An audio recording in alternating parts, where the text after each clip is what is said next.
qui, pour nous aider à scruter l'actualité telle relayée par les canards, ce jour-ci, notre compagnon de tous les jours, déjà en position, quand je viens maintenant. Bonjour. Bonjour Joël Toji, bonjour également à nos amis téléspectateurs. Alors, une journée du jeudi après un conseil des ministres très attendu. Mais bon, il paraît que ce n'est pas ce qui a beaucoup focalisé l'attention de nos confrères. Vous nous en direz ce qu'il y en est. Tout à fait, ça n'a pas vraiment préoccupé, si ce n'est que le point relatif à l'évaluation des enseignants qui n'ont pas pu participer à la séance du 24 août dernier. Donc c'est ça seul qui a occupé le devant de l'actualité. Pour ce qui est donc des informations relayées par la presse ce matin, ils se sont beaucoup plus attardés sur la fermeture de la frontière de Sémékraké avec le Bénin et le Nigeria. Donc les conséquences continuent donc d'occuper le devant de l'actualité. Le COSLEPI également s'installe progressivement avec ses responsables désignés qui prêteront donc serment, et sans oublier que les tueries des 1er et 2 mai continuent donc d'occuper la presse béninoise. On se demande véritablement avec l'implication de Amnesty International jusqu'où ira donc le Bénin. C'est autre sujet, Joël Toji, qui domine la presse ce matin.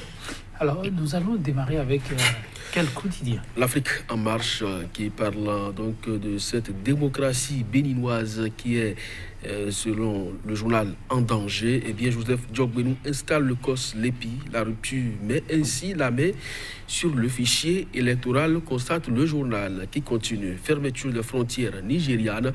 L'émir du Nigeria enfonce le clou, la messe est dite pour Talon et son pays. Le journal Le Pays émergent, violence post-électorale au Bénin. Amnesty International demande justice pour Dame Prudencio tuée par balle à travers une pétition. Et il demande ici, demander donc aux autorités béninoises de garantir la justice pour Prudence. Alors le président du parti Restaurer l'espoir face aux jeunes militants Azanaï, pour lui, le désert de compétences est la cause de l'humiliation du Bénin par le Nigeria. Et puis libération de l'ex-préfet du littoral, toujours avec le pays émergent. La politique de 2 poids, 2 mesures du gouvernement. Modeste Blanc n'a jamais été un prisonnier, dénonce le syndicaliste Sossou Kholonou.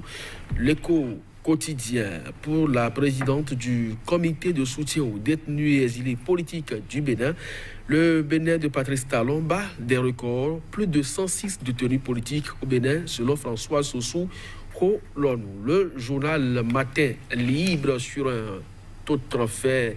Profanation de la tombe de Didier Arafat, lecture croisée de sociologues et de psychocliniciens pour Dodia Mouzovi, sociologue. Les conséquences sur le plan spirituel sont énormes pour le professeur Amoussou Yeye, psychoclinicien. Eh bien, l'anthropologique, le criminogène, le psychopathologique et le primitivisme gouvernent ces hommes. Faveur du gouvernement aux ACE 2008 boycotteurs.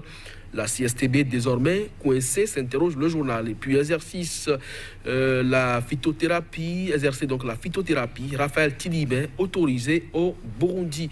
Point média, lutte contre l'aggravation renforcée de la faim du travailleur béninois. La CSTB outille ses militants pour intensifier sa lutte et triompher du combat contre Talon. Joël Yetoji. Eh bien, là, on s'en arrête à ce niveau. Tout à fait. Cela. Nous allons parler donc des travailleurs, mais nous allons y aller avec Matin et Libre.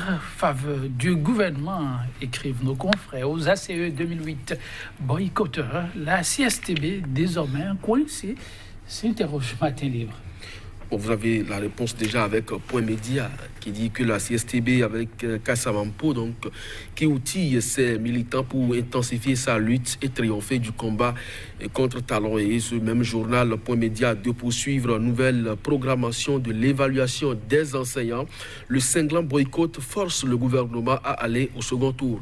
Alors, la décision du Conseil des ministres, ce n'est plus seulement ceux qui pourront justifier de leur absence à travers peut-être une note pilotes qui stipuleraient leur déplacement hors du territoire national pour des missions diverses, ou ceux qui vont donc prouver par des certificats médicaux leur indisponibilité pour le 24 août dernier. C'est tous ceux, celles qui entre-temps avaient boycotté, donc qui sont aujourd'hui invités. Donc le journal Point Média parle d'un second tour donc de cette évaluation diagnostique. Donc c'est dire simplement que la CSTB n'est pas véritablement coincée, mais simplement peut-être que le gouvernement a aujourd'hui le dos au mur et veut véritablement aller jusqu'au bout donc de cette évaluation, même si le Conseil sectoriel pour le dialogue social du ministère de l'enseignement secondaire tout dernièrement en session à Boycon avait demandé qu'on sursoit donc à cette évaluation jusqu'aux vacances prochaines. Eh bien le gouvernement n'entend donc pas procéder ainsi, nous l'avons déjà dit ici. Est-ce que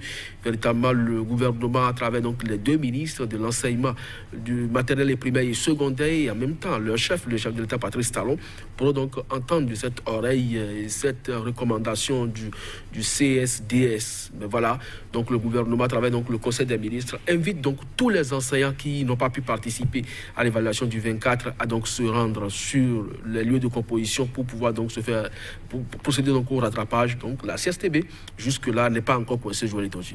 Quand je vis à maintenant situation sociale, situation éducative, mais situation aussi politique, les échos quotidiens qui reviennent sur la situation des prisonniers détenus, dit-on politique.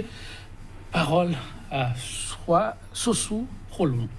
Oui, François Sossou Kholon, elle est, selon le journal, donc la présidente du comité de soutien à ces détenus et exilés politiques, et elle dénombre à ce jour 106 détenus politiques au Bénin et pense que le régime Talon est en train de battre des records. Et ça, c'est négatif en termes de records battus. Je pense que si cela s'avérait, eh bien, les autorités pénitentiaires doivent davantage redoubler d'ardeur, travailler à filtrer un peu davantage. Il paraît que des détenus dans le cadre des événements des 1er et 2 mai, il y en a qui ont déjà recouvré toute leur liberté aujourd'hui. Et si on peut donc étendre davantage la fourchette à d'autres, ce serait quand même bien, parce que le Bénin n'a aucun intérêt à avoir ses bras valides donc derrière les barreaux, alors qu'aujourd'hui nous devons travailler davantage à resserrer les rangs, parce que les uns et les autres sont en train d'avancer. Le Nigeria aujourd'hui veut faire la promotion de son agriculture à travers donc la fermeture de nos frontières, simplement parce que il n'entend plus donc voir sur son sol le riz importé donc de la Chine, de l'Inde, du Pakistan. Un riz produit au Bénin, oui, le Nigeria veut l'accepter, mais si le Bénin emprisonne tous ses bras valides, qui sont ceux qui iront donc dans les champs pour produire ce riz-là. Donc moi je pense que le gouvernement de Patrice Talon ne perd rien en libérant tous ceux, celles qui sont dans une certaine posture en prison simplement parce que leur opinion gêne. Et si c'est bien fait, tout le monde doit pouvoir applaudir. Et rappelez-vous, le père Pénoukou, il a dit, quand c'est bon, on téléphone pour dire ça, c'est bien. Nous sommes d'accord, mais quand ce n'est pas bien, souffrez aussi qu'on puisse le dire. Et donc dire que nous ne sommes pas d'accord ne veut pas dire forcément que nous sommes des ennemis jurés et qu'il faut, parce qu'on dispose de la force publique, vous envoyer derrière les barreaux. De données politiques aux réalités économiques, il n'y aurait qu'un pas. On a annoncé la rencontre de candidat Zanaï avec la Filefleur, la jeunesse. Eh bien, le pays émergent est revenu sur le sujet en discussion. Entre autres, il nous rapporte ce matin, le président du parti Restaurer l'espoir face aux jeunes revient sur la crise ou la fermeture frontière entre Bénin et le Nigeria. Et je cite, le désert de compétences est la cause, dit-il, de l'humiliation au pays par le Nigeria. Oui, c'est possible, parce que vous savez, notre démocratie, du moins pas notre démocratie, mais notre diplomatie patine depuis 2016. Ça, il faut avoir le courage donc de le reconnaître. Depuis que le gouvernement est en place, je ne sais pas combien de conférences internationales nous avons pris à abriter, combien de rencontres internationales le Bénin a accueillies et combien de chefs d'État africains, ne serait-ce que les pays limitrophes, ont mis pied donc au Bénin. Et quand ça se passe comme ça, ne me dites pas que effectivement il y a celui qu'il faut, à la place qu'il faut pour que cette diplomatie-là soit donc au top. Autant de président Boni Yahi, nous l'avons vu ici, même s'il a été qualifié de beaucoup de présidents voyageurs, ça n'a pas manqué donc de retomber. Le Nigeria a menacé par plusieurs fois d'ailleurs sous sa présidence, donc de fermer les frontières. Le président Boni Yayi, c'est pratiquement comme une voiture qu'il sera donc au Nigeria pour aller négocier les termes de cette... en tout cas, cet accord qui a été toujours maintenu, l'accord de bon voisinage entre le Bénin et le Nigeria. Mais aujourd'hui, on ne sait pas véritablement ce qui se fait à ce niveau. Au lieu donc de dire la vérité au chef de l'État, de lui conseiller les bonnes habitudes, eh bien, on est là à jouer donc sur les expressions, à jouer sur les mots, à faire croire que nous pouvons nous développer en vase clos. Aujourd'hui, effectivement, le constat est là que les frontières béninoises sont fermées. Même si au niveau supérieur, ça n'inquiète pas beaucoup les opérateurs économiques qui profitent donc de cette voie pour pouvoir donc écouler leurs produits, même si ce n'est pas le riz aujourd'hui, ils sont en difficulté. Ces Indo-Pakistanais qui sont dans le pays et qui mènent des activités, qui rapportent au fisc à travers donc les taxes et autres qu'ils payaient, ils vont donc plier bagages. Aujourd'hui également dans le système éducatif, on interdit l'enseignement de l'anglais. C'est des manques également à gagner pour l'économie nationale. Bref, nous avons de sérieuses difficultés et si cela est lié au désert de compétences, Azaïna n'a pas tort. Merci à vous. Quand je viens maintenant, chers télévisateurs, vous n'avez pas eu tort de nous avoir suivis. On se donne rendez-vous demain pour poursuivre ici sur Voix.